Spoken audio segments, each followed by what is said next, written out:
Yes. I think that is something we can both enjoy.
remember you.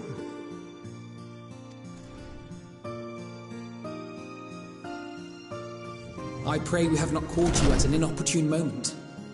We wanted to offer our thanks for...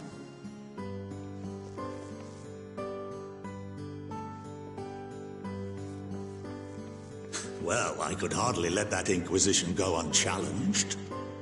I've always believed that curiosity should be nurtured, not stopped. Had the vote not gone our way, we would be having a very different conversation. Yes, that's right. I was hoping to speak.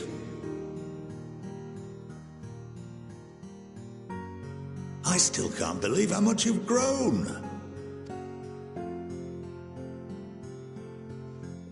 You must have the patience of a saint, putting...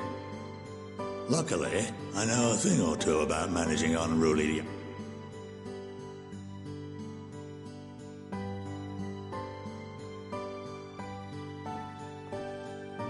If I may, there is a rather more pressing matter. Nothing, I'm afraid. Like all humble servants of the Forum, I am sworn to secrecy. Or rather, our duty is of the gravest importance. Furthermore, if the particulars were made public, it would incite widespread panic. As such, those entrusted with this duty have been bound. How is that even possible?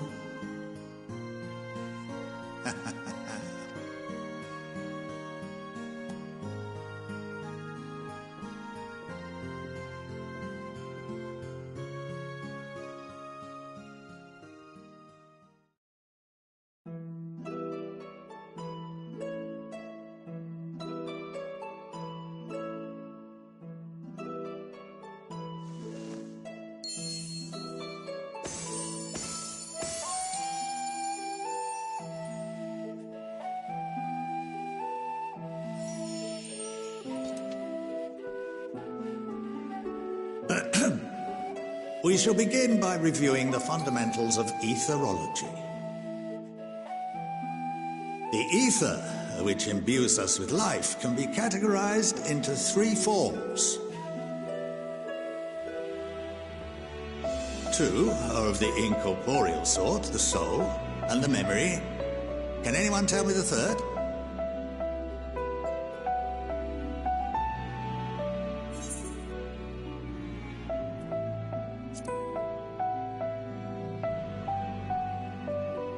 Not entirely inaccurate, but nor is it the answer I was looking for. That would be corporeal ether. This is the form with which the layman is most familiar.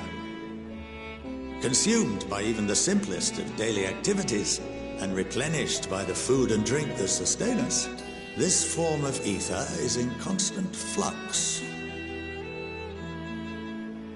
In contrast, the ether that comprises the soul is rarely subject to dramatic change. The same can be said for memory, as the two are intrinsically linked.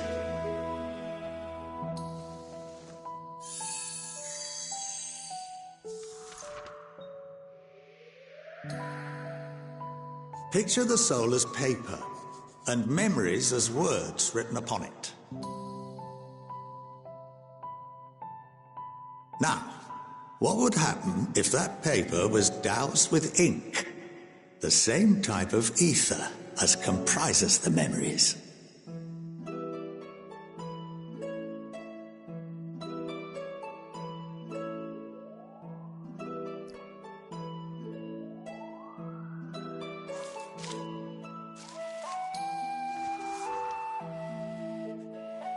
It would blot out everything that was written.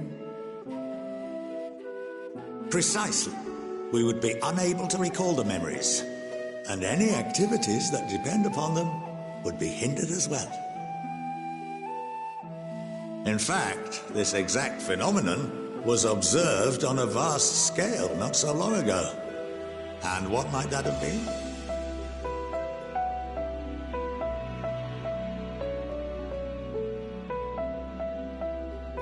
The 7th Umbral Calamity. The people of Eorzea vividly recall Bahamut breaking free of the Lesser Moon and raining hellfire down upon the realm. But no one could seem to remember the events that followed immediately afterwards. Indeed. To this day, we have yet to determine whether it was an unintended consequence or a deliberate act.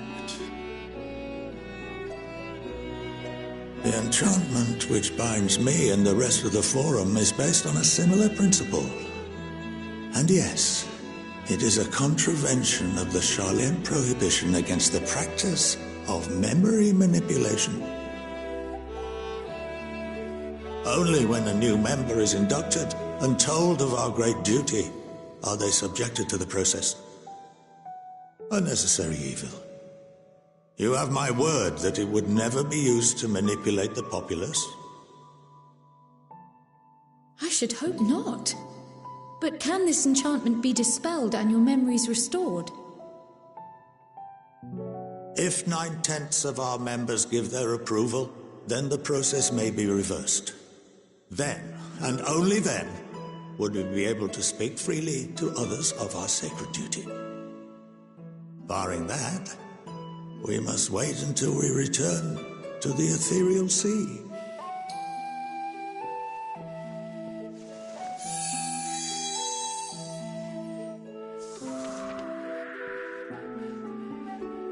For there we will be purified, the blots upon our souls washed clean.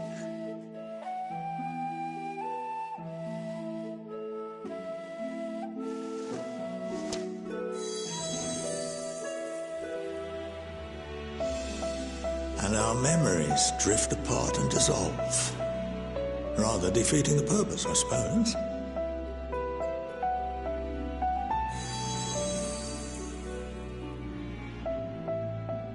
But there are those memories that are indelibly etched upon our souls, some believe.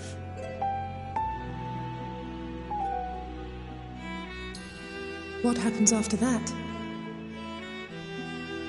We are reduced to pure ether, coalesce with that of others, and create souls anew. Alternative schools of thought assert souls remain whole and return to the corporeal world, reborn into another form.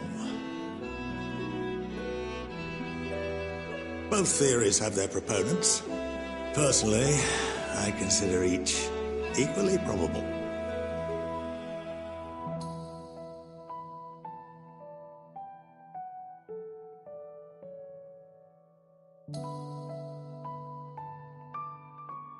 Well, I think that's enough education for today, now that I've given you some food for thought.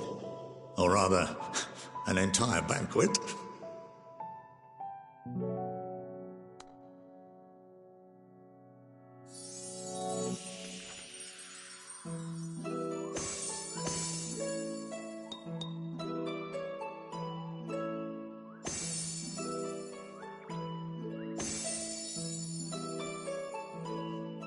I would remind you that although I'm unable to assist you with certain matters, the resources at my disposal may still be of use to you. I'll arrange for you all to be given the run of Phenomenon. Of course, as associate to our alumni and the students of Baldessian, this privilege is extended to you as well, my friend. Oh, and I suggest you speak with Ki Aliapo. She's well known among the artisans of Sharlayan, and her network of contacts may prove useful in your search for knowledge. I wish you all the best in your pursuits, wheresoever they may take you.